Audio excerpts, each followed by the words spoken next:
Dobrý deň, vážení diváci a účastníci webináru. Dostávame sa tak k druhej téme dnešného dňa. Tí, ktorí sa pripojili len teraz, rád by som sa vám predstavil. Moje meno je Jakub Dušan Galo.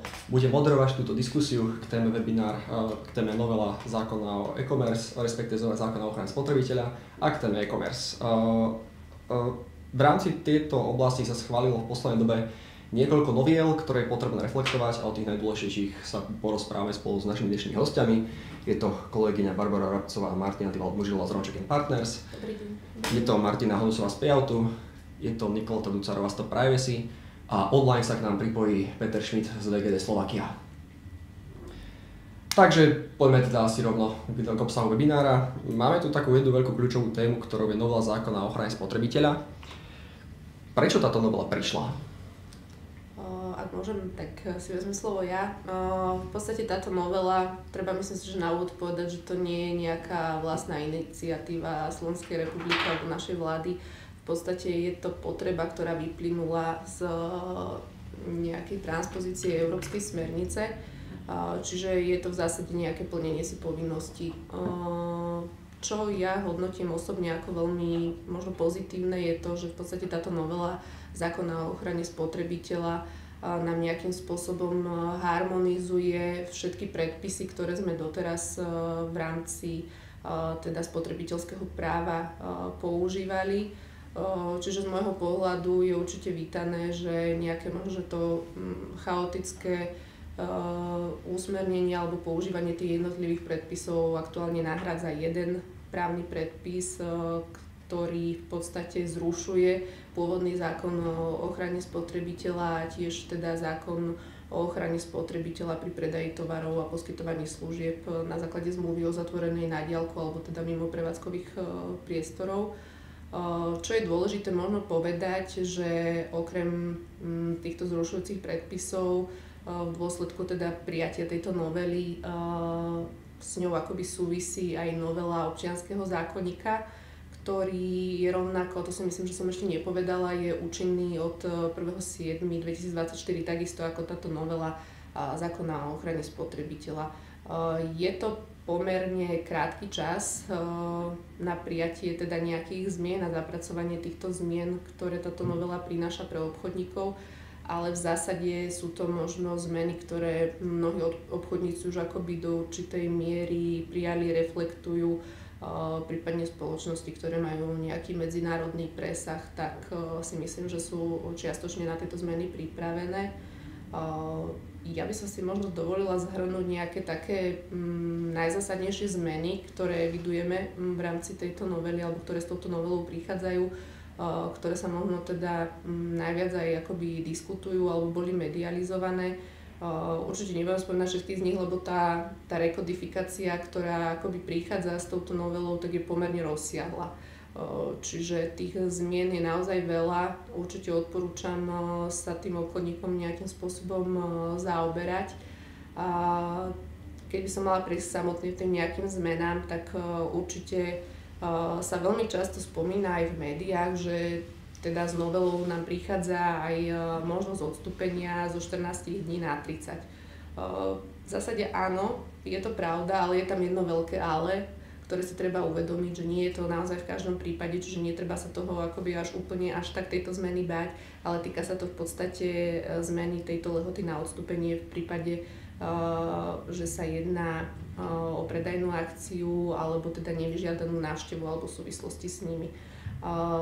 Dôležité je však povedať, že obchodník má povinnosť spotrebiteľa o tejto možnosti informovať. V prípade, že tak naozaj by neurobil, tak mu neprimerane umožní tú lehotu predĺžiť, ale to už potom samozrejme tá novela nejakým spôsobom presne špecifikuje. Čo sa týka ďalšej takej možno významnej zmeny, to sa týka samotnej akoby cenovej politiky, ktorá sa tu nejakým spôsobom praktizovala, na ktorú si niektorí obchodníci akoby zvykli, a to je v podstate zverejňovanie cien, ktoré sa nejakým spôsobom snažili umelo navýšiť a následne poskytovať zľavy. Dnes to už vlastne s touto novelou máme klasifikované ako nekalé obchodné praktiky, čiže na toto určite si treba dať veľký pozor. Okrem toho teda, že obchodníci budú povinní zverejniť tú predajnú cenu, čo je mimochodom tiež nový pojem, ktorý táto novela zavádza, treba si naň zvyknúť, tak okrem toho budú povinní vlastne informovať aj o najnižšej cene za predchádzajúcich 30 dní. V prípade teda, že sa ten produkt predával kratšiu dobu, tak sa rozprávame teda o období, odkedy sa tento tovar v podstate ponúka. Čo sa týka nejakých ďalších zásadných zmien, je to aj v súvislosti teda s tou novelizáciou občianskeho zákonníka, kde sa teda dostávame povedzme do nejakej úrovne, kde reklamačné konanie budeme mať upravené prehľadne v rámci jedného predpisu. Čiže z zákona o ochrane spotrebiteľa sa akoby úplne vypúšťa a nahrádza ho teda táto informácia, ktorá bude obsahom občianskeho zákonníka. Za dôležitú nejakú zmenu tiež považujem v podstate zavádzanie nových pojmov, ktoré majú nejakým spôsobom zharmonizovať tú terminológiu, ktorá sa používa na tej európskej úrovni. Čiže zavádza sa pojem obchodník, zavádza sa pojem tovar miesto výrobku a mnohé ďalšie, ktoré by určite tí obchodníci mali nejakým spôsobom reflektovať aj v tých dokumentoch, ktoré aktuálne teda používajú v rámci svojich e-shopov a tak ďalej, zmluv. Čiže toto sú zmeny, ktoré táto novela prináša. Dôležité je možno, že tiež povedať, že táto novela nejakým spôsobom upravuje sankcie, ktoré boli doteraz stanovené. Je možno, že na diskusii aj to, že či tie sankcie sú, alebo či ten účel úpravy tých sankcií sa naozaj dosiahne tou novelou, či je, lebo dôvodová správa nám hovorí o tom, že tie sankcie sa menia alebo upravujú tak, aby boli primerané, aby neboli likvidačné pre obchodníkov. Na jednej strane áno, lebo sa zavádza mechanizmus druhej šance, čo si myslím, že mnoho obchodníkov v podstate uvíta, lebo naozaj, že v prípade, že teda upustia od nejakého konania, ktoré je v rozpore so zákonom, že nejakým spôsobom sa budú snažiť odškodniť tých spotrebiteľov, tak naozaj môže ten orgán dohľadu nejakým spôsobom upustiť od vyrúbenia nejakej pokuty. Na druhej strane tu však máme stanovený nejaký mechanizmus výpočtu sankcií, ktorý sa má počítať ako nejaké percentá z obratu obchodníka za predchádzajúce účtovné obdobie až do nejakej výšky. Myslím si, že je stanovená na 600 000 eur, čo je čo môže byť pomerne zaťažujúce pre niektoré subjekty. Takže tu si myslím, že je to veľmi diskutujúce, že či tá primeranosť sa dosiahne. Ale v zásade nám to asi ukáže až prax. Čiže toto sú také možno, že témy, ktoré najviac akoby rezonujú a ktoré sme aj my možno postrehli od našich klientov, že sa na ne nejakým spôsobom pýtajú, ako sa to bude riešiť a tak ďalej. Ale tých zmien je naozaj určite viac. Takže myslím si, že je dôležité, aby všetci obchodníci alebo teda subjekty, ktoré sú súčasťou e-commerce sektoru, sa na tieto zmeny pripravili, pretože naozaj nastanú v krátkom čase. Ďakujem. Ja len doplním ešte jednu krátku moderátorskú vsúku. Máme aj slajdov, kde môžete klásť otázky. Ak sa nám podarí na konci tejto panelovej diskusie mať ešte nejaký priestor, tak sa ich pokúsme zodpovedať. Zároveň by som poprosil režiu, aby dala do streamu slajdov a my pokračujeme ďalej s nejakými ďalšími novými informáciami. Spomínala si teda rôzne novelizácie, ale novelizácia sa netýka len teda tohto zákona o ochrane spotrebiteľa. Týka sa to rôznych nových smerníc. Pán Šmich, teraz otázka na vás. Vy ste spomínali mne ešte pred touto diskusiou, že je nejaká nová oznamovacia povinnosť pre digitálne platformy, tzv. DAC 7. O čo v tom ide? O čo v nej ide v tejto smernici? Takto, no, nie je to až taká úplná novinka. Legislatíva DAC 7 bola zahrnutá do našej legislatívy v roku 2022 a vlastne prvú oznamovacú povinnosť voči správcovi dane mali platformy už za rok 2023 do konca januára 2024. A možno, že pre tie e-shopy, ktoré začínajú so svojou činnosťou teraz, tak by som vysvetlil túto legislatívu v tom zmysle, že je to mechanizmus, ktorými členské štáty chcú zbierať informácie od platformiem, ale treba povedať, že sa majú na mysli také platformy, také e-shopy, ktoré umožňujú uskutočniť obchod inému predávajúcemu alebo inému kupujúcemu. Čiže táto povinnosť DAT7 sa netýka e-shopov, ktoré predávajú vlastný tovar. To len úplne na úvod. No a táto úprava ohľadne DAT7 umožňuje členským štátom zbierať informácie od platformiem o transakciách, ktoré sa udejú na tej platforme, a tieto dáta môžu členské štáty využiť na overovanie, či tí predávajúci, ktorí cez platformu predávajú, či priznali daň z príjmov. Čiže tento mechanizmus využívajú alebo budú využívať členské štáty na účely kontroly platenia dane z príjmov. Pre účely DPH budeme dnes hovoriť o inom mechanizme. No a treba k tejto úprave ešte povedať to, že umožňuje, alebo teda platformám, ktoré umožňujú predávať produkty na svojej web stránke, tak ukladá povinnosť zbierať informácie o predávajúcich a tieto overovať ich spoľahlivosť, a potom po uplynutí kalendárneho roka, prvýkrát to bolo za rok 2023, do konca januára nasledujúceho roka zozbierané informácie odoslať na finančnú správu v jednom dátovom súbore XML. Treba tiež povedať, že vieme povedať aj, ktorých predávajúcich, ktorí predávajú na daných platformách, sa toto zbieranie informácií bude týkať. Týka sa to predaja tovaru, týka sa to prenájmu dopravných prostriedkov, ďalej je to prenájom nehnuteľného majetku a ďalej je to poskytovanie rôznych služieb, ubytovacích, dopravných, prípadne iných. Čiže ten rozsah tej povinnosti zbierať informácie o predávajúcich je naozaj široký s ohľadom na komodity, ktoré sa vlastne cez ten e-shop predávajú. Spomenuli ste aj nejaký DPH mechanizmus, tam sa tiež niečo mení? DPH mechanizmus je založený na trochu inom princípe, respektíve nespadá na plecia, nie je zabezpečovaný samotnými platformami alebo prevádzkovateľom platformiem e-shopov, ale tento mechanizmus pre účely správneho odvodu DPH bol naviazaný na banky. Banky ako poskytovateľ platobných služieb sú povinní, a už tá legislatíva platí od 1. januára 2024, a banky sú povinné zbierať informácie o predávajúcich a o cezhraničných platbách, ktoré títo predávajúci uskutočňujú, a majú zbierať informácie o takých predávajúcich, ktorí uskutočnia viac ako 25 platieb, alebo teda príjmu viac ako 25 platieb za kalendárny kvartál.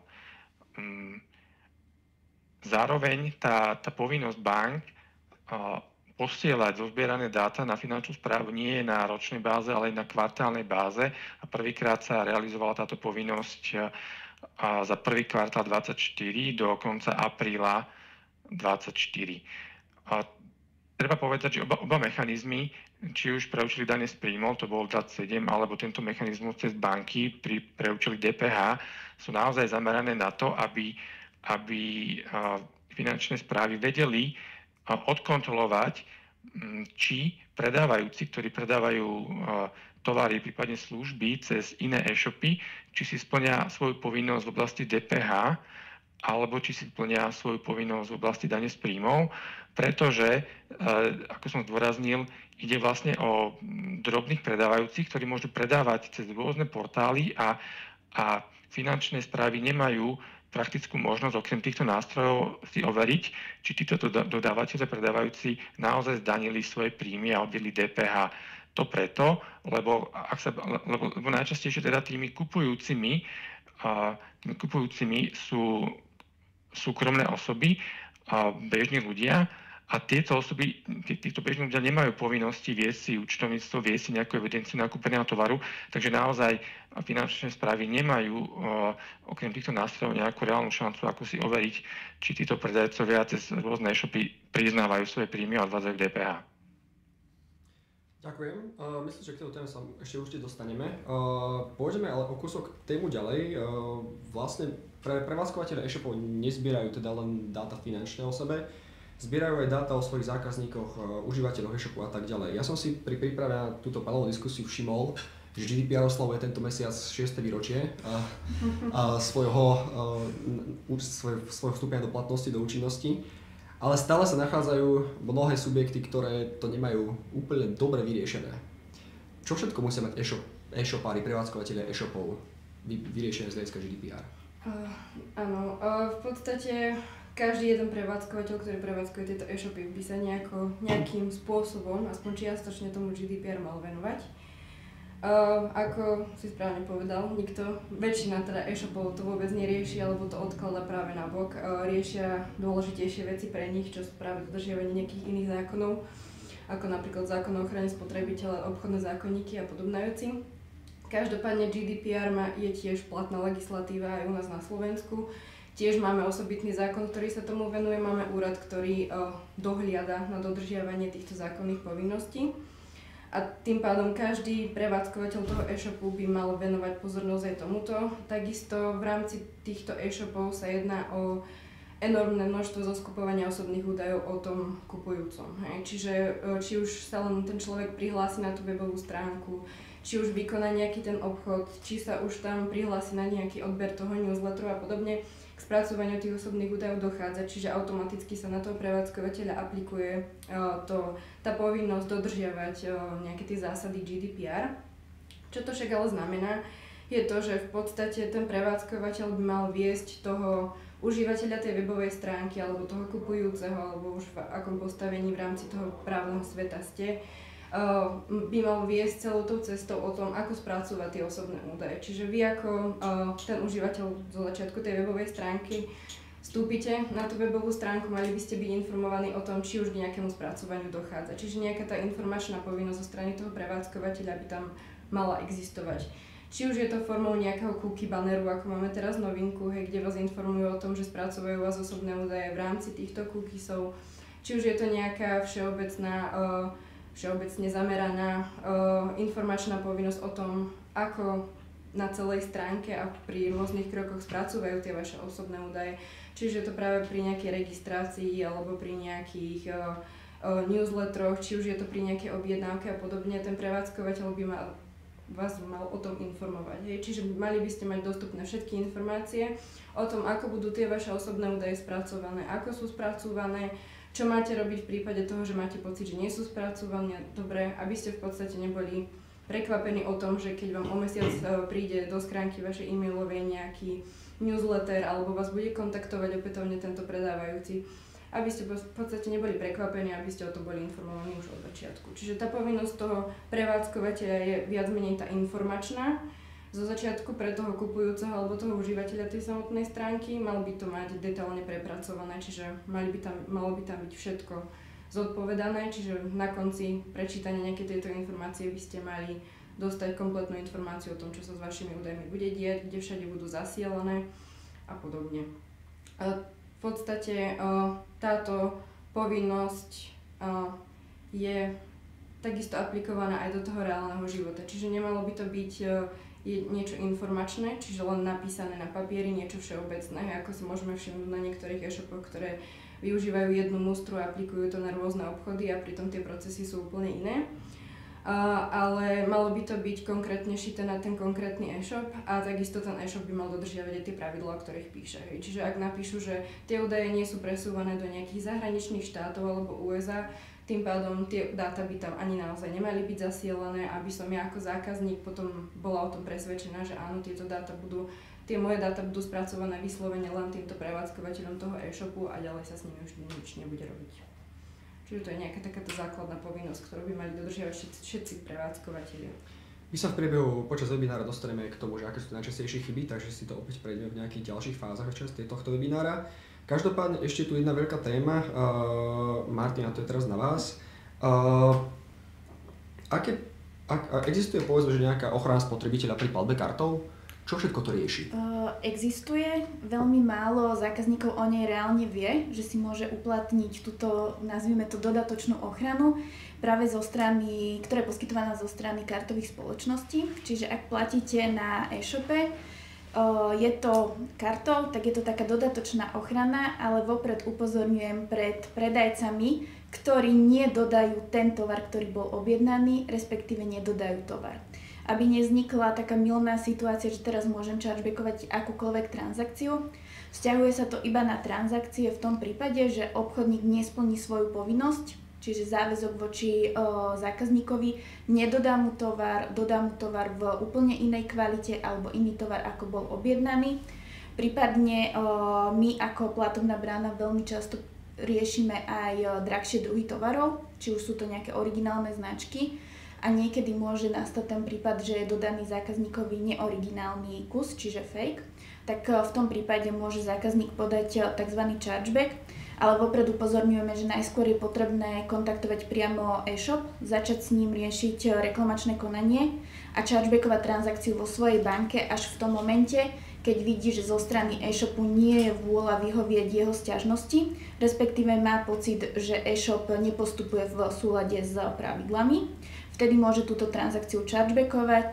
My ako poskytovateľ platobných služieb sme povinní mu nadotovať danú sumu späť na jeho kartu, na jeho bankový účet a začína tzv. Chargebackové konanie, kedy my ako poskytovateľ je aj v našom záujme, ak je to neoprávnený chargeback, začať komunikovať s našim klientom, čiže s samotným e-shopom, aby napríklad aj dokázal, že zákazník je v tomto prípade tá druhá strana, tá podvodná, ale napríklad v prípade, ak fakt, že klient, čiže v tomto prípade ten e-shop neposkytol ten tovar alebo službu, tak vtedy je to tá ochrana toho konečného spotrebiteľa aj zo strany kartových spoločností.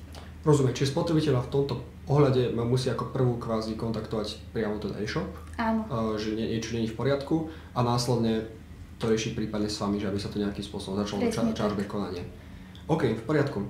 Dobre, poďme sa dostať k takejto možno najzaujímavejšej časti dnešnej prednášky a to sú tie kľúčové chyby, ktoré momentálne tí e-shopári kvázi robia na svojich webových stránkach.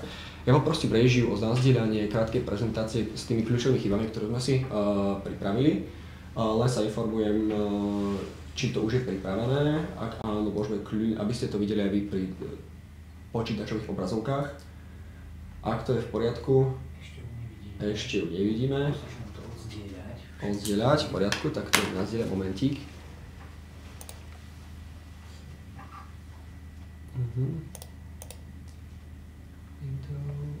Tak to by to malo byť. OK, ešte raz otázka do režie, či už je to v poriadku? OK, výborne. Pripravíme si pre vás spolu teda ostatnými participantmi tohto panelu nejaké kľúčové chyby, ktoré momentálne sme našli na rôznych e-shopoch v rámci či už Slovenska, alebo možno aj nejakého blízkeho zahraničia. S tým, že uvidíte kvázi len tie chybné varianty. A to, ako by to malo byť správne, by som poprosil teraz postupne panelistov odpovedať, aby možno k tomu nejako rozvinúť diskusiu, že prečo to tak je, prečo to tak nemá byť a tak ďalej a tak ďalej. Môžeme teda poprosiť, nech sa páči k prvému. Ja by som mohla na úvod povedať, že čo je veľmi zásadné, si myslím, že zákon ukladá, ako tu bolo povedané, množstvo povinností zo strany obchodníka, kde musí informovať zákazníka o množstve údajov, o svojich identifikačných údajoch. Proste zákon ukladá množstvo povinností, ktoré musí zákazník vidieť ešte predtým, ako sa rozhodne uskutočniť kúpu a uzavrieť zmluvu s tým obchodníkom. Veľkým problémom je, že častokrát to býva upravené vo všeobecných obchodných podmienkach, ktoré si obchodníci medzi sebou len kopírujú alebo berú vzory z internetu, ktoré len ojedinele nejakým spôsobom reflektujú konkrétny e-shop, alebo častokrát sú tie obchodné podmienky pre úplne iný segment, napríklad ponúkajú tovary a obchodné podmienky sa venujú službám, pretože sú okopírované. A takým spôsobom sa nastavujú aj takéto chyby. ktoré oni majú častokrát len odkopírované z iných e-shopov. Preto odporúčame, aby tieto obchodné podmienky naozaj boli tvorené individuálne pre konkrétny e-shop a pre konkrétne služby alebo tovary, ktoré ponúkajú. Pretože tak ako je tá ochrana spotrebiteľa veľmi silná, tak vieme cez tieto obchodné podmienky chrániť aj toho obchodníka. A nie len takým spôsobom, že mu hrozia pokuty alebo nejaké akože sankčné mechanizmy sú s tým súvisiace, ale napríklad sa mu aj menia niektoré práva, obsah tých práv, ako tu kolegyňa spomínala, niektoré informácie, ktoré nepodá, napríklad v súvislosti s tou možnosťou odstúpenia od zmluvy bez udania dôvodu v 14-dňovej lehote. Ak vôbec sa tú informáciu zákazníkovi obchodník nedá, tak sa mu predĺžuje to obdobie, kedy môže odstúpiť zákazník od zmluvy až na obdobie 12 mesiacov po uplynutí tej 14-dňovej alebo teda v niektorých prípadoch 30-dňovej lehoty, čo zbytočne obchodník takýmto spôsobom dáva väčšie práva tomu zákazníkovi a vystavuje sa väčšiemu riziku na veľmi dlhé obdobie. Takže keby som išla napríklad aj konkrétne k tomu, čo vidíme teraz, zákon vyslovene zakazuje, tam máme zaklikávacie políčka, ktoré boli predtým, ako to zákazník mohol zakliknúť, vyplnené. Tak rozumiem však, tak to bolo urobené. Takýto spôsob, kedy zákazník musí aktívne odkliknúť, aby vlastne zrušil tú položku a zamedzil navýšeniu tej ceny, je zákonom zakázaný. Naopak sa to má robiť. Políčko má byť voľné a keď má záujem zákazník o túto službu, tak si to vyslovene zaškrtne tak, aby to bolo správne. Takže takýmto spôsobom, že preddefinované alebo vopred vyplnené políčka nie je správne, nesmie to tak byť uvádzané. Ja, ak môžem, tak by som do toho si dovolila vstúpiť. Presne čo sa týka tohto poistenia zásielky, tak dokonca v Českej republike už existuje judikát, ktorý sa presne takýmto prípadom zaoberal, aj uložil pokutu teda takémuto subjektu, ktorý mal takýto preddefinovaný súhlas, ktorý sa týkal poistenia zásielky. A pre mňa bola akoby zaujímavá časť toho judikátu práve tá, kde súd argumentoval tým, že si to prirovnajme k nejakému nákupu za normálnej fyzickej prítomnosti v obchode. To je ako keby vám obchodník vkladal tovar z vlastnej vôle do košíka. Čiže toto je akoby úplne absurdné v nejakom takomto reálnom fyzickom svete a preto je akoby aj ad absurdum to, aby sa takéto niečo dialo v tom online prostredí. Čiže toto je naozaj pomerne častá chyba, s ktorou sa stretávame pri jednotlivých e-shopoch a teda pri konaní obchodníkov. A na druhej strane potom tu možno vystáva aj tá otázka, že či tie sankcie, ktoré sú za toto udeľované, či sú natoľko odstrašujúce možno pre tých obchodníkov, že by upustili od takéhoto konania. Rozumiem. Poďme teda na ďalší príklad. Podobná vec hľadiska GDPR, nech sa páči. Áno, v podstate to isté, ako bolo spomenuté pri predošlom slajde, sa to týka a takisto aj osobných údajov, kde väčšina prevádzkovateľov si najmä v rámci marketingu alebo rôznych odklikávacích políčok, kde si pýta súhlas od tej dotknutej osoby, čiže od toho zákazníka sám preddefinuje tie súhlasy. Čiže vidíme tu napríklad políčko, kde si prevádzkovateľ e-shopu vyžaduje od vás e-mailový kontakt, na to by vám následne mohol zasielať nejaké informácie ohľadne objednávky či o propagáciách a podobných veciach. Máme tu zase preddefinovaný súhlas. Ako my v rámci našej agendy hovoríme, nemôžete odvolať súhlas, ktorý ste predtým ešte v živote nedali. Čiže zase je to niečo v rámci GDPR podmienok neakceptovateľné. Ten súhlas musí byť dobrovoľný, musí byť dobrovoľne udelený a musí to byť mechanicky dané. Čiže vy sa musíte najprv zakliknúť, že s niečím takýmto súhlasíte a následne, keď si to rozmyslíte, tak až potom odvoláte ten súhlas, ktorý ste predtým samozrejme dali. Takéto niečo môže viesť potom následne k nechcenému dostávaniu spamov do vašej e-mailovej schránky, čiže Napríklad v rámci, keď to máte takéto políčka definované v rámci objednávkového formulára, čo sa väčšinou stáva, čiže v rámci objednávky vám prevádzkovateľ šupne aj nejaké takéto predefinované políčko v rámci marketingu, že s tým súhlasíte, vy chcete pokračovať v tej objednávke ďalej, čím rýchlejšie kúpite, tým skôr budete mať pokoj, nevšimnete si nejaký takýto predefinovaný súhlas. A následne vás bude ten prevádzkovateľ bombardovať práve s nejakými marketingovými e-mailami. Bude vám stále zasielať opakovane e-maily, ktoré vás budú následne otravovať. Čiže niečo takéto by nemalo byť. Malo by to byť naozaj voľne, jasne čitateľné a takisto by tam mala byť aj pridaná nejaká informácia o tom, čo to vlastne znamená, hej, keď nejaký takýto súhlas udelím. Čiže čo to vlastne znamená, akým spôsobom sa budú tie údaje spracovať, kto ich o mne bude spracovať, či samotný prevádzkovateľ, alebo na to využíva nejakú inú platformu. Čiže aj keby sme už nejaký takýto predefinovaný súhlas napríklad len opravili na to, že to políčko bude bez tej zelenej fajky, nie je to úplne kompletná informácia, pretože musí tam byť nejakým spôsobom udelený aj ďalší odklik na ďalšie informácie. Čiže buď sa dostaneme k nejakým zásadám ochrany osobných údajov, alebo k nejakým konkrétnym informáciám o tom, ako konkrétne budú tieto moje údaje, ktoré tu do tohto políčka zadávam, čiže tá e-mailová adresa, spracované práve na ten účel, ktorý je tu definovaný. Ešte ak môžem do toho vstúpiť, tak tam priamo píšu, že to majú byť informácie o mojej objednávke a zákon samostatne ukladá informačnú povinnosť obchodníkovi, čo musí zákazníkovi o jeho objednávke oznámiť. Pri obchodoch uzatváraných na diaľku sú to ešte najvyššie povinnosti tým všeobecným informačným povinnostiam. Čiže ak to nezakliknem, alebo by som to zrušila, tak či tak má povinnosť obchodník tie informácie v zmysle zákona mi poskytnúť. Bez ohľadu na to, či som to chcela alebo nechcela, tak to vyplýva priamo zo zákona. Ešte ja doplním, my sa častokrát v praxi stretávame s tým, že síce to okienko nie je zaškrtnuté, ale formulácia je, že nechcem dostávať.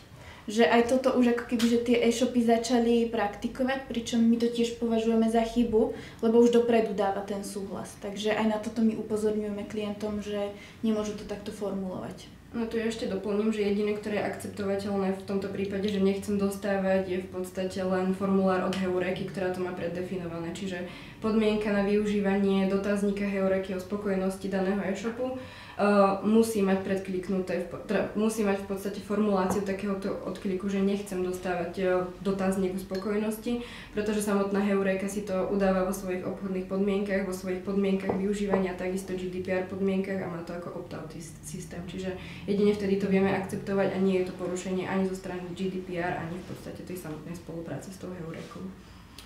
Ivor, poďme teda na ďalší príklad. Tu máme cookies. Áno, to sa zase týka istým spôsobom osobných údajov. Cookiesy sú stále taká otvorená téma, nakoľko sa tomu viac menej nikto nevenuje a venujú sa tomu všetci. Bola to novinka spred 2 rokov, ktorá v podstate donútila všetky webové stránky si nastaviť tieto cookiesy na svojich webových stránkach, pretože to bola požiadavka v rámci novelizácie zákona o elektronických komunikáciách. Pristúpilo sa tak vlastne k tomu, že všetky webové stránky majú nejaký banner. Tie bannery takisto majú svoje pravidlá, či už to určuje práve samotný zákon o elektronických komunikáciách alebo práve to GDPR, pretože aj formou cookies sa spracúvajú osobné údaje. Čiže je tu kombinácia v podstate dvoch veci, ktoré treba dodržiavať. Mali by to kontrolovať 2 inštitúcie, ako Úrad na ochranu osobných údajov, tak aj Úrad na reguláciu elektronických komunikácií. Momentálne je to v podstate, berie sa na to ohľad aj pri kontrole samotného dodržiavania zásad ochrany osobných údajov a tie v podstate všetky pravidlá, ktoré sa aplikujú či už na spracovanie osobných údajov pri bežných e-shopových objednávkach a podobných veciach sa musia dodržiavať aj tu. Čiže zase informovať toho daného užívateľa o tom, aké cookiesy vy využívate, aké údaje sa popri tom spracúvajú, kto všetko k tomu má prístup a ten banner nejako musí vyzerať. Tu, na čo konkrétne máme v podstate ukážku, je samotne predefinovaný súhlas s analytickými cookies, čo nie je možné. Hej, analytické cookies sú napríklad ako Google Analytics, čiže slúžia nám na nejaký zber dát ohľadom návštevnosti našej webovej stránky, o tom, kto mi tam chodí, ako často mi tam chodí, odkiaľ sa možno ľudia prihlasujú. Tieto analytické cookies sú výhradne na súhlas. Je v podstate nepodstatná informácia o tom, či je to anonymný zber tých dát, alebo sú tam nejaké konkrétne údaje. Jediné cookiesy, ktoré môžu byť preddefinované a ktoré sú vždy aktívne, sú práve tie technické a potrebné cookies. Sú to nevyhnutné cookies na funkciu tej samotnej stránky. Ostatné musia byť dobrovoľne odsúhlasené. Čiže to znamená, že ak ja sa prihlásim na nejakú stránku alebo si nejakú stránku otvorím, jediné cookiesy, ktoré sú tam funkčné, sú tie, ktoré sa využívajú na funkciu tej samotnej stránky a ostatné musia byť vypnuté. Až keď ja udelím nejaký súhlas, keď sa ja rozhodnem, čiže dajme tomu na nejaké tie analytické alebo tie marketingové cookiesy, až vtedy sa mi tie cookiesy samotné zapnú. Čiže toto je už pochybenie, či už zo strany porušenia toho zákona o elektronických komunikáciách, ale aj v rámci toho GDPR práve preto, lebo si pýtame nejaký preddefinovaný súhlas. S tým súvisí vlastne aj to naše ďalšie pochybenie a to je vlastne ten úvodný banner, ktorý využíva väčšina prevádzkovateľov. Väčšina prevádzkovateľov si na takýto ten základný banner predtým, než vstúpi na ten, čo ste videli pred chvíľou, dá nejaké takéto základné informácie, že na našej stránke využívame súbory cookies, ktoré potrebujeme, aby správne fungovala a podobne. Mali by tu byť po správnosti uvedené 3 možnosti a to, či súhlasíte plne so všetkými cookiesami, ktoré sa na stránke využívajú. Takisto by tam malo byť udelené odvolanie, čiže odmietate, aby sa vôbec nejaké cookiesy spracúvali a nejaké to podrobné nastavenie. Čiže ak tam využívame rôzne kategórie, tak aby som si ja ako užívateľ mohla vybrať, s ktorými súhlasím a s ktorými nie, pretože napríklad s analytickými súhlasiť môžem, ale s marketingovými už nie. Čiže aj toto je v podstate nesprávne nastavenie toho cookie banneru, pretože nám neponúka všetky možnosti, ktoré by tam mali definované byť.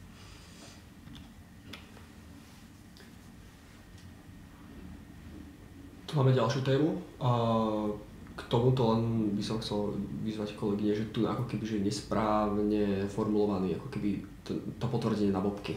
Áno, no to je tiež súvisí s touto témou, ktorú teraz riešime, že už tiež nemá možnosť samostatne vyjadriť súhlas alebo nesúhlas, je to tam inkorporované v tom texte a je to vlastne, neviem bez toho objednať objednávku, aby som respektíve kliknutie na záväzne objednávku automaticky potvrdzujem, že som sa oboznámil. Malo by to byť výslovne mojou činnosťou v zaklikávacom políčku, že áno, vyhlasujem, že som sa oboznámil s tými obchodnými podmienkami.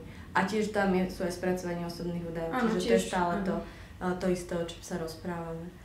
Čiže malo by to byť spôsobom nejakého aktívneho vyjadrenia súhlasu. Áno. Ako keď podpisujem zmluvu, naozaj, že ja naozaj ju podpíšem a svojim konaním, že to podpíšem, lebo takýmto spôsobom je to v podstate len a je to spojené, že so záväznou objednávkou. Ja si objednávam tovar a to je len ako keby vyjadrenie k tomu, že mimochodom súhlasím aj so spracovaním osobných údajov a obchodnými podmienkami. Bez môjho aktívneho konania. Tu ale doplním, že napríklad niektoré e-commerceové platformy, kde už sú šablóny pre e-shopy, neposkytujú tú možnosť. Že my sme sa už tiež s tým stretli, že sme klientovi, akože vždy mu hovoríme, že musí sa vyjadriť súhlas, ideálne ak je to v 2 častiach, že nie je spojené, ale jedna z platformiem neposporuje už ako keby, že toto možnosť zaškrtávania, takže tiež to musíme my akceptovať, ale máme s tým, respektíve naše riskové oddelenie, dosť veľký problém. Ďalšia vec je, že v tých obchodných podmienkach sa častokrát uvádzajú poučenia, alebo sa tam uvádza, že zákazník výslovne prečítaním týchto obchodných podmienok vyhlasuje, že zákon, už aj stará, teda aktuálne platná právna úprava, ale aj tá, čo bude účinná od 1. júla, vyžaduje na trvanlivom nosiči zachytený ten výslovný súhlas zákazníka. Čiže častokrát, keby som to len takýmto spôsobom potvrdila, tak ten obchodník nemá zákonom splnenú podmienku vyžiadať si ten súhlas a výslovné potvrdenie, že poučil zákazníka o tej povinnosti, ktorá mu zo zákona vyplýva. OK, poďme ďalší príklad. Tu sa už dostávame k samotnej textácii všeobecných obchodných podmienok.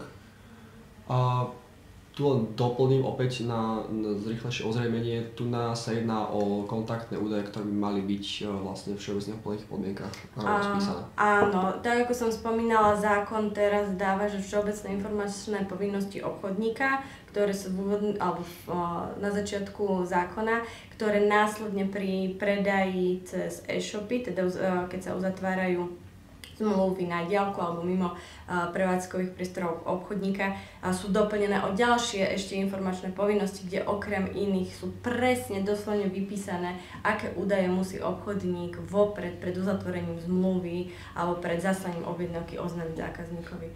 Čiže nemôže to byť len obchodné meno alebo neviem, čo tam všetko bolo vyčiernené, ale zákon presne dáva, ktoré údaje musia byť uvedené a musia byť vopred a dokonca sa neodporúča ani dávať ich len do obchodných podmienok, pretože pri tvorbe tej objednávky alebo pred uzatvorením zmluvy by mal byť zákazník o identifikačných údajoch obchodníka oboznámený bez ohľadu na to, či si otvorí tie obchodné podmienky alebo nie.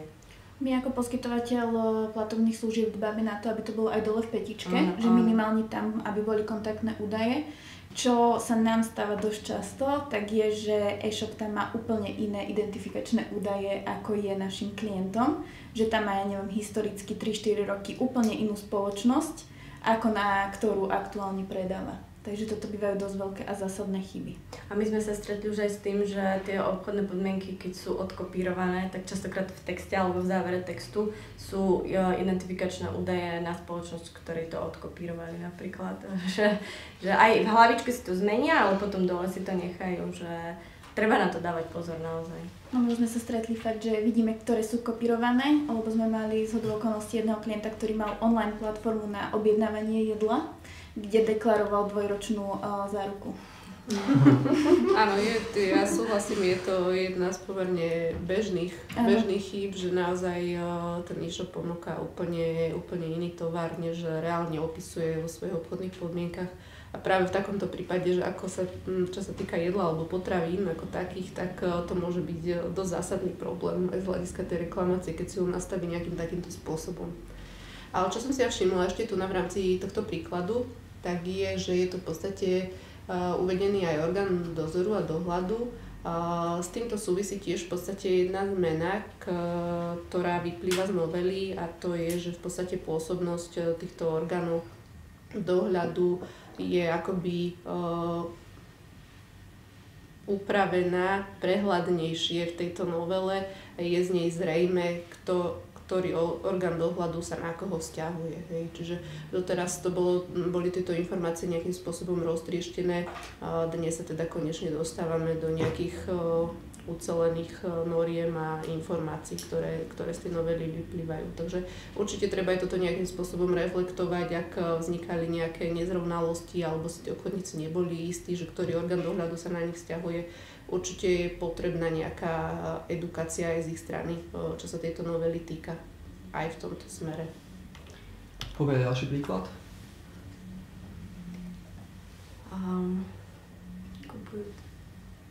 Áno, to sme sa bavili, už tiež sme to spomenuli, to je tá informačná povinnosť, ktorá v prípade, že obchodník neinformuje zákazníka o tom, že má právo odstúpiť od zmluvy bez udania dôvodu v lehote 14 dní. Teraz zákon dal, že ak to urobí dodatočne, tak sa mu tá lehota predĺžuje od ďalších 14 alebo 30 dní, v závislosti, ako bola tá zmluva uzatvorená. Ale ak neinformuje vôbec, tak sa mu tá lehota predĺžuje až na 12 mesiacov po uplynutí tých 14 dní.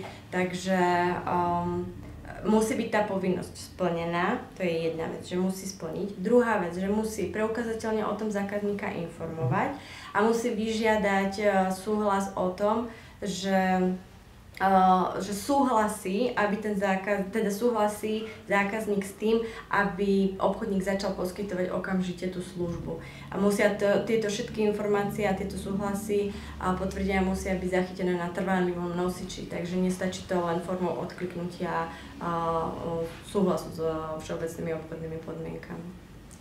Ja by som ešte možno doplnila, že je dôležité to, aby tí obchodníci aj zvážili teda preukázateľnosť toho, že tie súhlasy získali aj s odstupom nejakého času, hej. Lebo treba si tie systémy a tie podmienky nastaviť ideálne. Ak mám teda nejaký účet, do ktorého sa viem registrovať, tak mali by poskytnúť tomu zákazníkovi prístup k tým všeobecným obchodným podmienkám, ktoré boli účinné v tom čase, kedy on reálne v tom e-shope nakúpil. Hej. Prípadne mu tieto obchodné podmienky zaslať na e-mail. Môžu tak predísť nejakým komplikáciám v budúcnosti, v prípade, že by naozaj nastal nejaký spor, tak to dôkazné bremeno je na pleciach toho obchodníka. Čiže tie mechanizmy toho, ako informujú, ako získavajú tie súhlasy, akým spôsobom ich uchovávajú, tak určite je dôležité, aby si aj toto nejakým spôsobom zabezpečili. Čo sa tiež častokrát stretávame s tým, že zabezpečené nemajú. Je to pomerne častá chyba a už potom, keď naozaj dôjde k nejakému problému, k nejakému teoreticky sporu, tak je potom naozaj pre nich náročné preukázať to, že aké obchodné podmienky boli schválené a akým spôsobom ten súhlas bol získaný a či vôbec bol.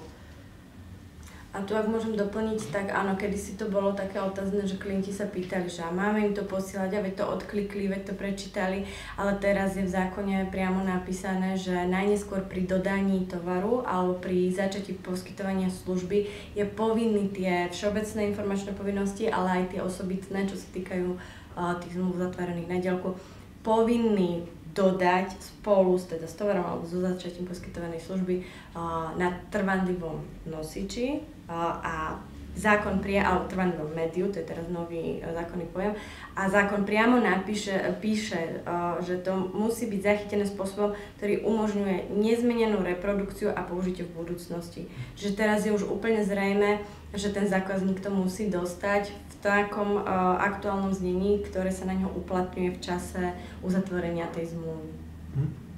OK, poďme ďalej na ďalší príklad. Tu máme k vráteniu tovaru a to sa týka vlastne pôvodného obalu. Áno.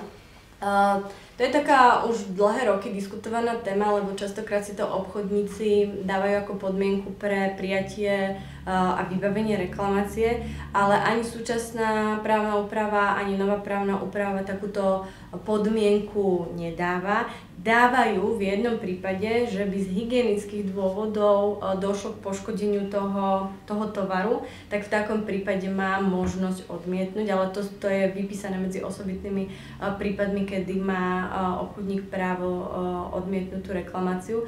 Ale bežne zakúpený tovar, ktorý vy si máte možnosť, aj zákon tú možnosť dáva prezrieť, dokonca aj vyskúšať, že teda či funguje, a keď nefunguje reklamovať, tak nie je povinnosť ju odovzdávať v pôvodnom obale a už vôbec nie to nejakým spôsobom následne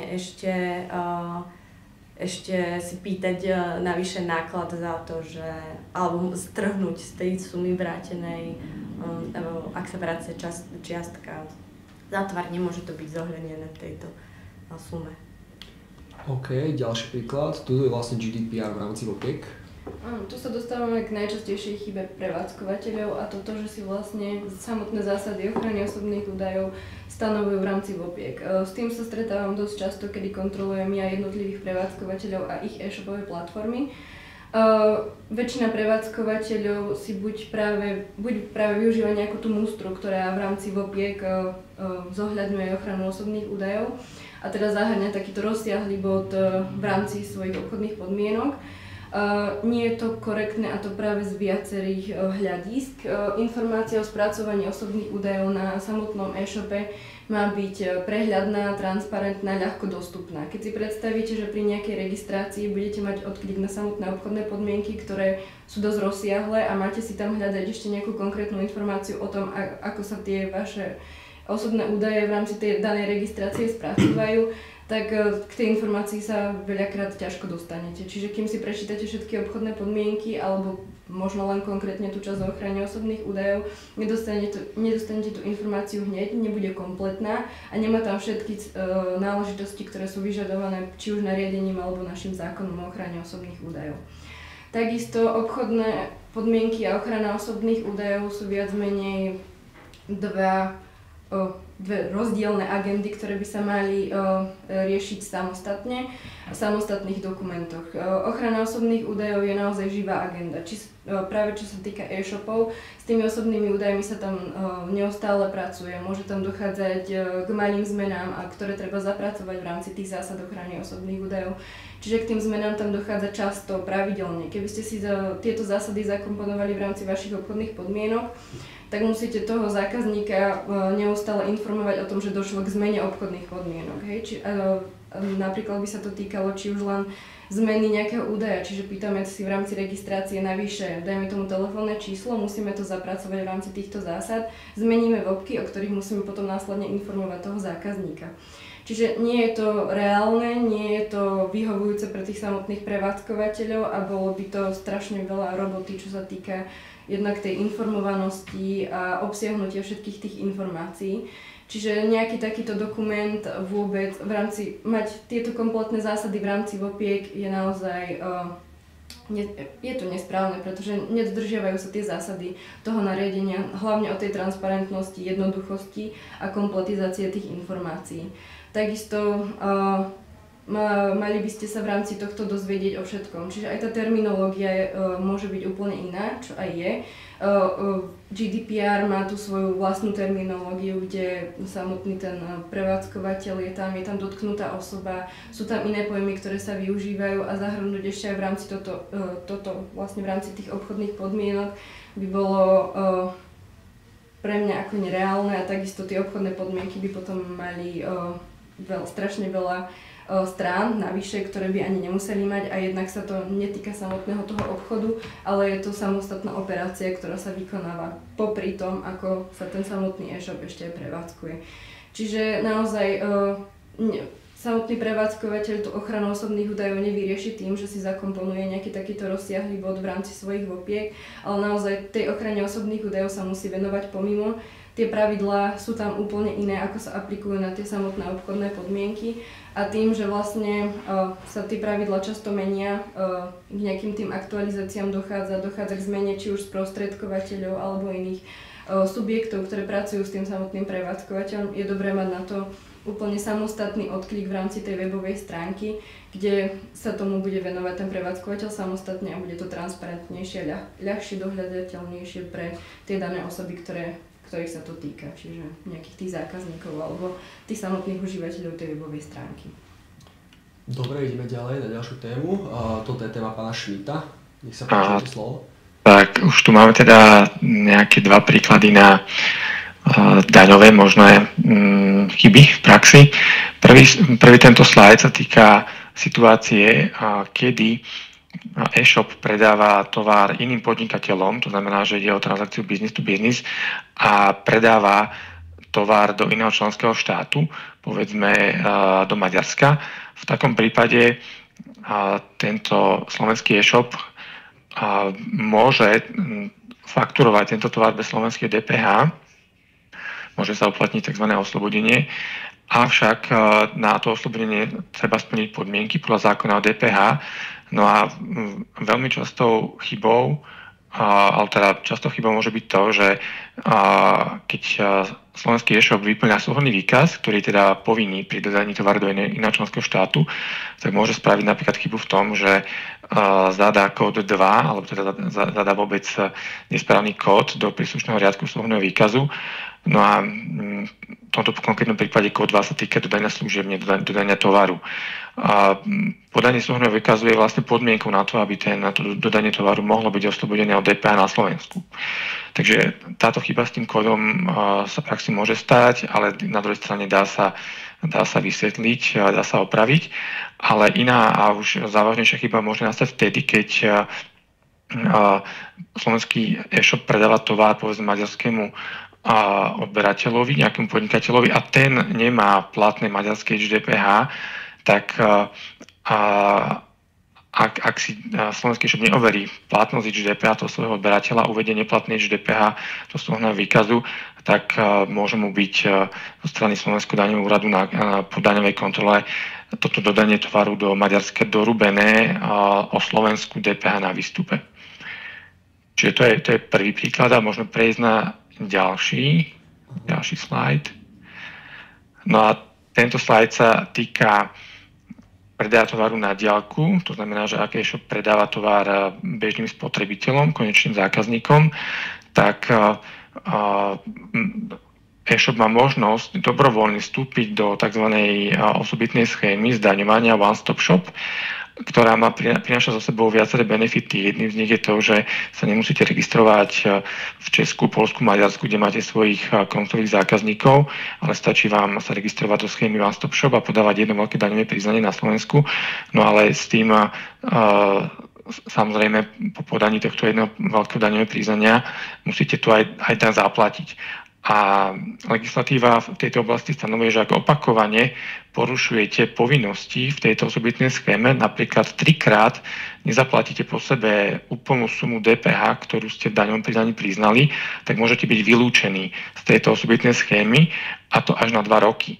Čo v praxi môže znamenať, že keď si rozbehnete svoj e-shop a rozširujete svojich zákazníkov o zákazníkov v rôznych krajinách a keď porušíte opakovane podmienky tejto schémy, tak môžete dostať do situácie, že zo dňa na deň vám bude ukončená možnosť zdaňovať v tejto osobitnej schéme a budete sa musieť registrovať k DPH v každom jednotlivom členskom štáte, kde máte svojich zákazníkov, čo je naozaj veľmi prácne a veľmi drahé.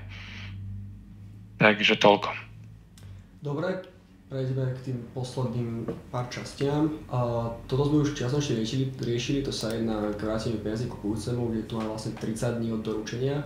Neviem úprimne, to budú vedieť odpovedať prítomní, či sa na toto vzťahuje už aj novela zákona o ochrane spotrebiteľa alebo nie. Tá lehota je asi v tomto prípade určená svojvoľne tým obchodníkom, lebo zákon presne ukladá lehotu 14 dní, kedy musia byť vrátené tie finančné prostriedky od kupujúcemu. Sú tam podmienky, že pokiaľ išlo nie o službu, ale o kúpu tovaru, tak musí byť ten tovar zaslaný späť obchodníkovi.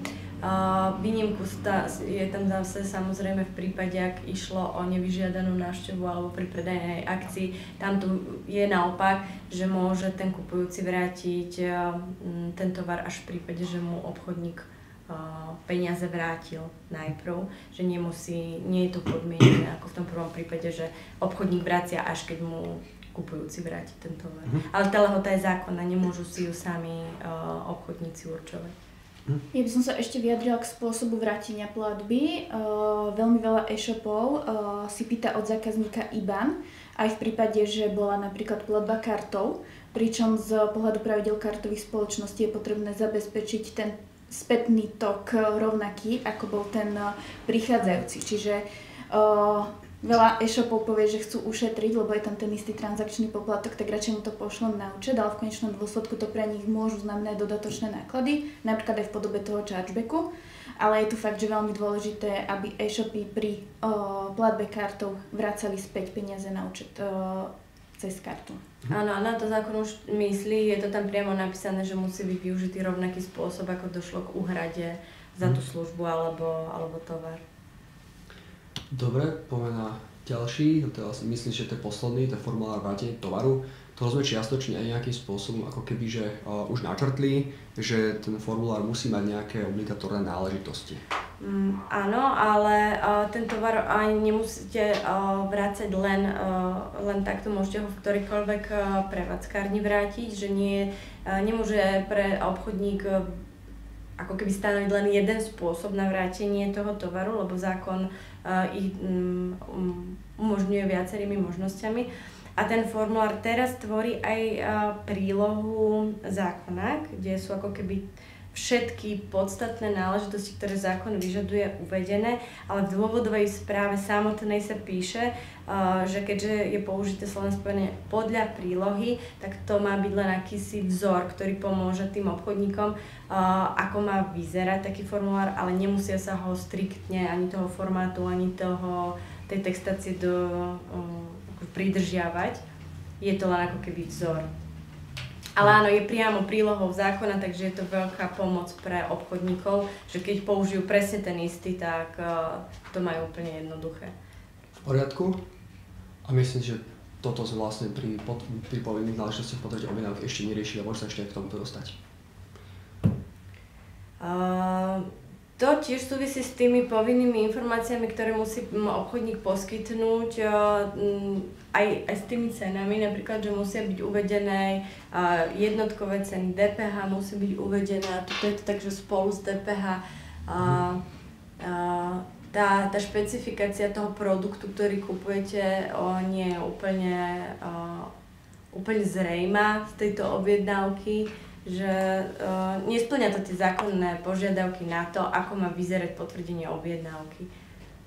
Zákon presne vymedzuje, je tam množstvo teda písmeniek, ktoré musia byť dodržané a tak by tá objednávka mala vyzerať. No tuto je to len taká ako keby skrátená forma, že v podstate ani nie je zrejme z toho, čo kupujete.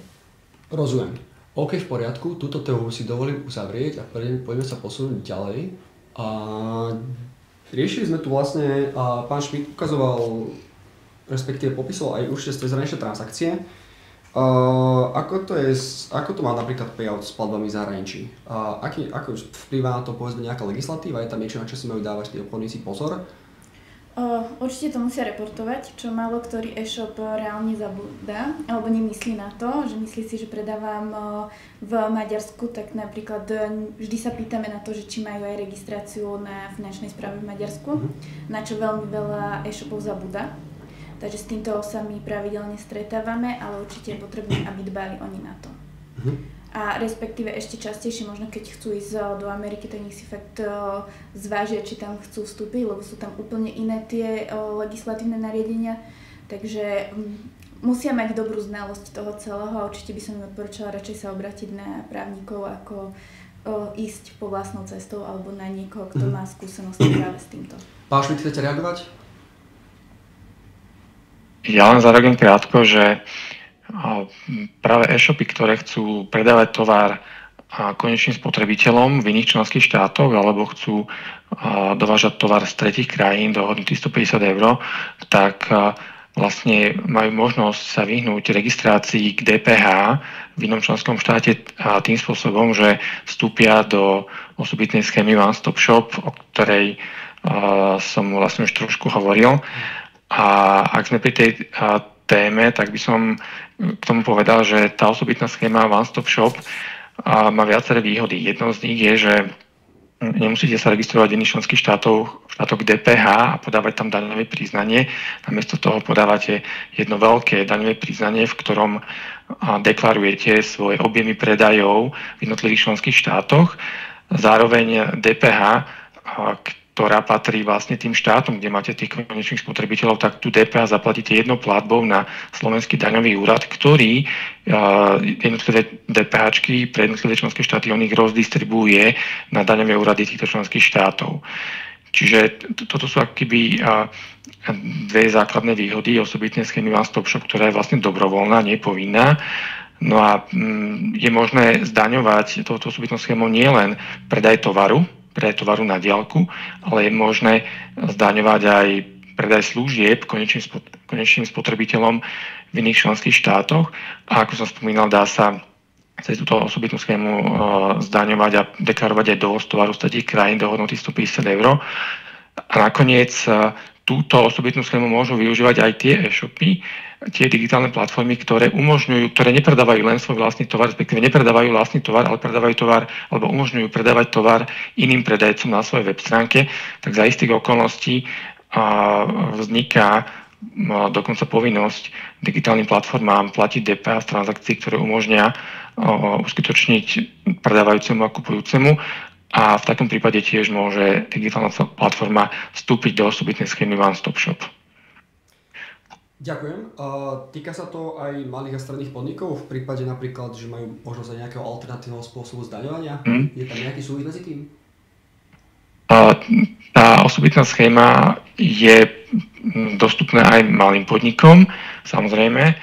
A len v tejto súvislosti by som chcel povedať, že Ministerstvo financií a Národná rada vlastne pripravili novelu zákona DPH, ktorá vyšla len minulý týždeň v zbierke zákonov pod číslom 102 z roku 2024.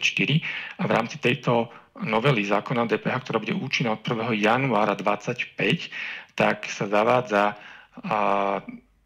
špeciálna úprava pre malé podniky, ktoré môžu, pokiaľ spĺňajú podmienky, dodávať tovary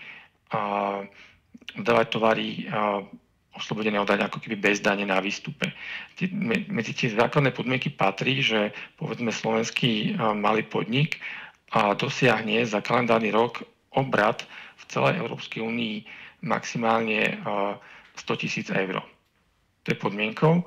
A zároveň, keď chce ten slovenský podnik využívať túto schému v iných členských štátoch, že chce v iných členských štátoch oslobodzovať svoje dodania od DPH v tom členskom štáte, tak musí spĺňať podmienku toho daného členského štátu a nesmie prekročiť obrat, ktorý si definuje tento členský štát sám. Keby to bolo naopak, že nejaký e-shop z Česka chce predávať na Slovensku tovary bez DPH, tak musí podliesť zase tú hranicu, ktorú stanovila Slovenská republika v tejto novele, a tá je 50 000 eur, respektíve 62 500 eur. Máme tam dve hranice, ale ak chce ten iný podnikateľ na Slovensku podliesť alebo využívať oslobodenie od dodania, tak musí podliesť limit, ktorý stanovila Slovenská republika. OK, ďakujem veľmi pekne. Čo sa týka teda zahraničných transakcií, teda okrem samotných transakcií sa do zahraničí často plynujú aj údaje a dáta o zákazníkoch a nielen o zákazníkoch. Prečo by sme si mali dávať pozor na to v prípade, keď treba máme povedzme, že pobočku zahraničnú a tieto údaje o našich klientoch, našich zákazníkov sa posúvajú do týchto tretích krajín?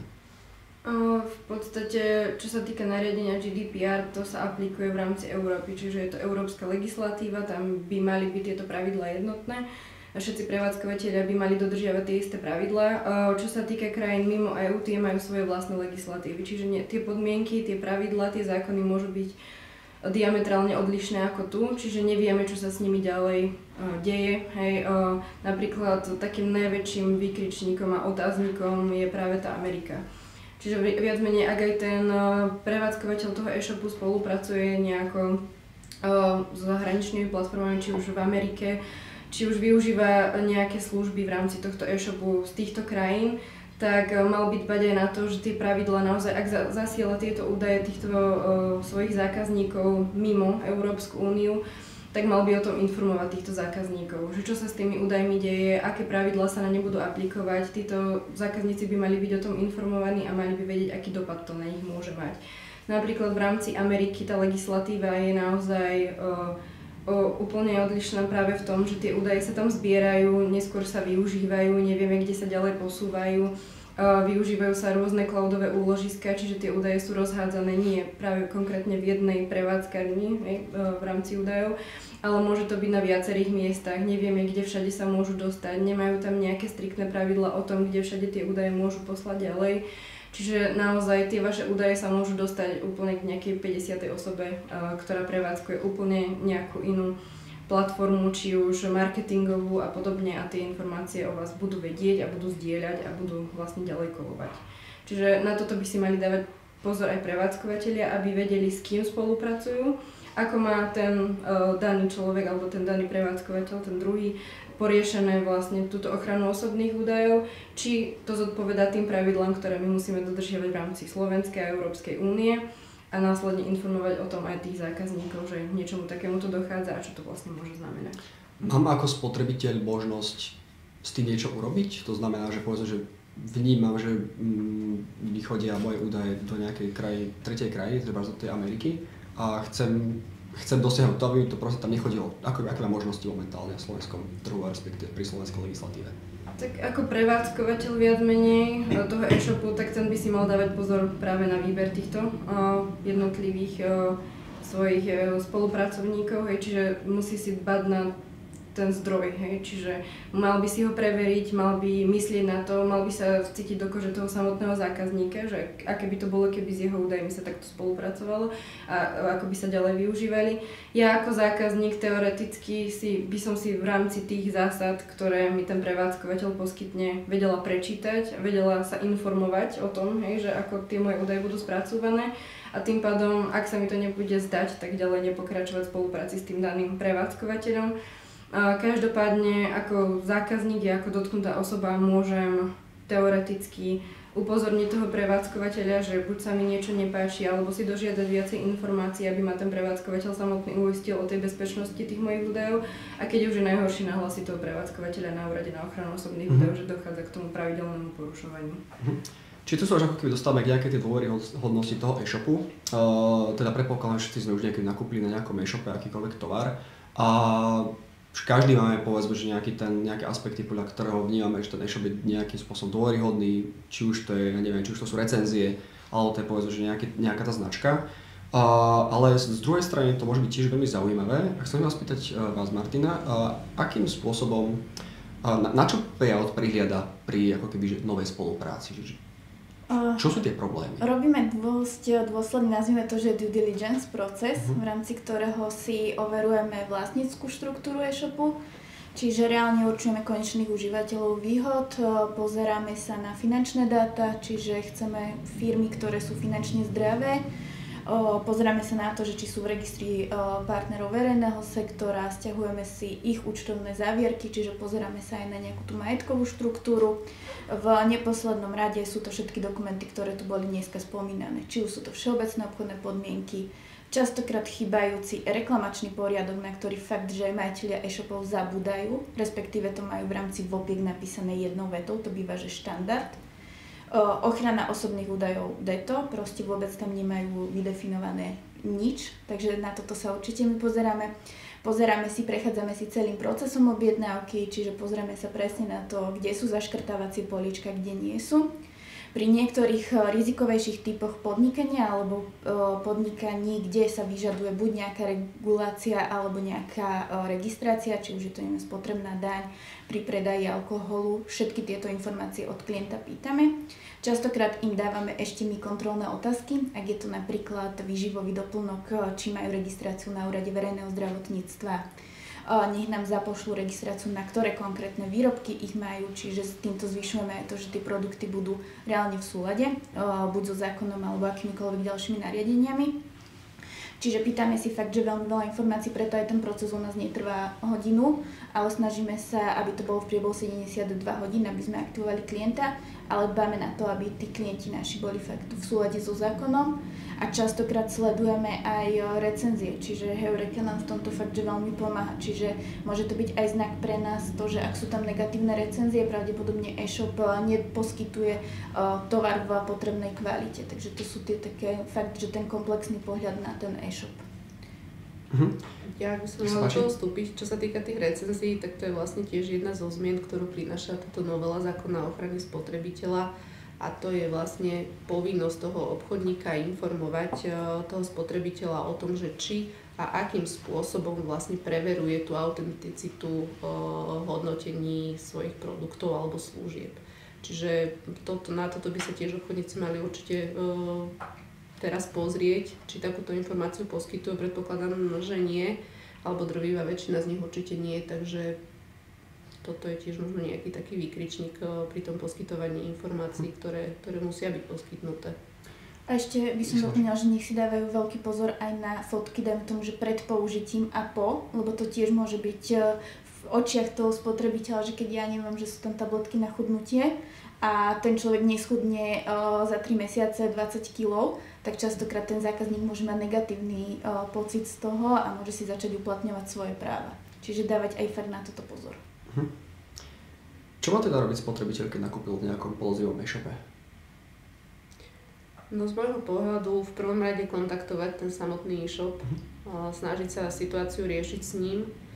A v prípade, že tam nie je nejaká možnosť dohody alebo tá komunikácia je zlá, tak aj samotný zákon o ochrane spotrebiteľa tu vlastne medzi právami toho spotrebiteľa vymedzuje, že spotrebiteľ má právo kontaktovať orgán dohľadu a dozoru, čiže má možnosť podania nejakého podnetu na takýto e-shop alebo na takéhoto obchodníka. Čiže toto je jedna z možností. Samozrejme, v prípade, že si to situácia vyžiada, tak do toho môžeme vstúpiť aj my ako právnici a môžu nás samozrejme teda osloviť, či už samotný ten obchodník, ktorý sa dostane do takejto situácie, a potrebuje riešiť nespokojného spotrebiteľa a nevedia nájsť v podstate nejakú vzájomnú dohodu, alebo môže to byť samozrejme aj ten samotný spotrebiteľ, ktorý potrebuje riešiť situáciu, ktorá nastala.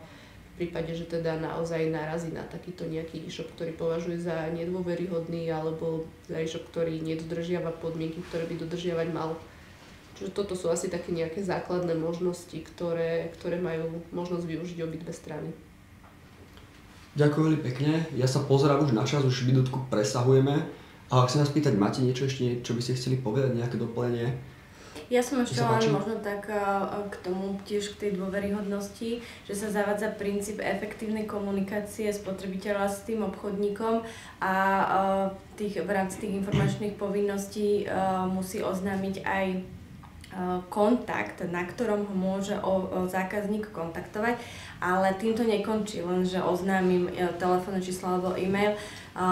Pri telefónnom čísle to musí byť telefónne číslo, na ktorom je reálne ten obchodník zastihnuteľný, lebo pokiaľ nie je možné sa na to číslo dovolať alebo je neaktívne, tak nie je to možné považovať za splnenú splnenie oznamovacej povinnosti. A v prípade kontroly by to mohlo byť normálne považované za porušenie, že ako keby vôbec nebola splnená táto oznamovacia povinnosť. Hoci to číslo sa nachádza na web stránke, ale pokiaľ je neaktívna alebo veľmi veľký problém sa tam dovolať, tak ako keby tá povinnosť nebola ani splnená. Čo tiež nejakým spôsobom odzrkadluje, že či ten e-shop je funkčný, nefunkčný, či komunikuje s tým zákazníkom a tú dôveryhodnosť to určite dvíha, pokiaľ sa vie zákazník spojiť s tým e-shopom. Ja by som možno ešte na úplný záver si dovolila povedať a možno nejak aj apelovať vlastne na tých obchodníkov, aby si skutočne akoby preverili obsah tých dokumentov, ktoré majú zverejnené na svojich webových stránkach, obsah informácií, ktoré ponúkajú spotrebiteľom, aby si ich skutočne dali nejak do súladu aj s tou novelou zákona o ochrane spotrebiteľa. Je to naozaj dôležité a slúži to v neposlednom rade aj na ochranu ich samotných. Takže treba vziať do úvahy všetko, asi to, čo tu bolo dnes možno povedané.